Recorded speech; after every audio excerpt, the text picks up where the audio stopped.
ஐஸ்குட்டி. என்னமோ காலையிலே சோகமாக உட்காந்துருக்க. சளி பிடிச்சிருச்சா? சரி, இன்னைக்கு லஞ்சுக்கு என்ன பண்ணலாம்? ம் ம்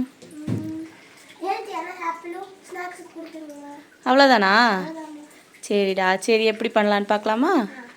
கேரட் சாதம் செய்கிறது ரொம்பவே ஈஸி. நம்ம லேட்டாகவே எழுந்திரிச்சாலும் டக்குன்னு ப்ரிப்பேர் பண்ணி கொடுத்துடலாம். குழந்தைங்களுக்குமே ரொம்ப நல்லது. அவங்களுக்கும் டேஸ்ட் ரொம்பவே பிடிக்கும். இந்த மாதிரி பண்ணி பாருங்கள். நம்ம பாப்பாங்களுக்கு கேரட்டை நல்லா துருவி போட்டால் தான் பிடிக்கும். பீஸ் பீஸாக கட் பண்ணி போட்டால் அவங்களுக்கு அவ்வளோவா பிடிக்காது. அதனால் எப்போ கேரட் ரைஸ் செஞ்சாலுமே துருவிக்குவேன்.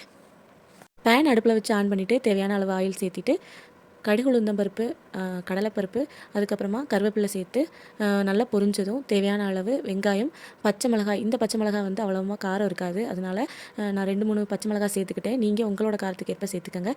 தேவையான அளவு சால்ட் உப்பு சேர்த்துட்டு மஞ்சள் தூள் சேர்த்து நல்லா வதக்கிக்கணும். ஒவ்வொருத்தவங்க ஜீரகம் போடுவாங்க. பாப்பா அவங்களுக்கு அந்த ஸ்மெல் பிடிக்காதனால நான் இன்றைக்கி போடலை. என்றைக்காவது ஒரு நாள் சீரகமும் போடுவேன் தாளிக்கும் போது. அப்புறம் கலர்ஃபுல்லாக இருக்கணுங்கிறதுக்காக காஷ்மீர் சில்லி பவுடர். கேரட் வந்து வேகிறதுக்கு ரொம்ப நேரம் எடுத்துக்காது. டக்குன்னு வெந்துடும். நம்ம நல்லா கிளறி விட்டுட்டு மூடி போட்டு மூடி வச்சிட்டோம்னாவே, மூடி வச்சு கொஞ்சம் சிம்மில் வச்சிட்டோம்னாவே டக்குன்னு ரெடி ஆயிரும். இந்த கேரட் ரைஸ் வந்து பாப்பாங்களுக்கு எதுக்கு பிடிக்குதோ என்னமோ எனக்கு தெரியாது. ஆனால் எனக்கு எதுக்காக பிடிக்குன்னா, டக்குன்னு ஈஸியாக செஞ்சு கொடுத்துடலாம். ஒவ்வொரு நாளைக்கு நம்ம லேட் ஆயிடுச்சுன்னா என்னடா பண்ணணும் அப்படின்ற பரபரப்பில் இதை ஈஸியாக பண்ணி கொடுத்துடலாம். வேலையே இருக்காது. அதனால தான். இன்னொரு பக்கம் அவசர மாங்காய் ஊறுகாய் தான் பண்ணிகிட்டு இருந்தேன். அதோட ரெசிபி இன்னொரு நாளைக்கு அப்லோட் பண்ணுறேன். கடைசியாக மல்லித்தலை சேர்த்துக்கணும். நம்ம சாதம் கொஞ்சம் நேரத்துக்கு முன்னாடியே நம்ம ரெடி பண்ணி வச்சிட்டோம்னா கொஞ்சம் உதிரி உதிரியாக இருக்கும். கேரட் ரைஸுக்கு சாதம் உதிரி உதிரியாக இருந்தால் தான் நல்லாயிருக்கும்.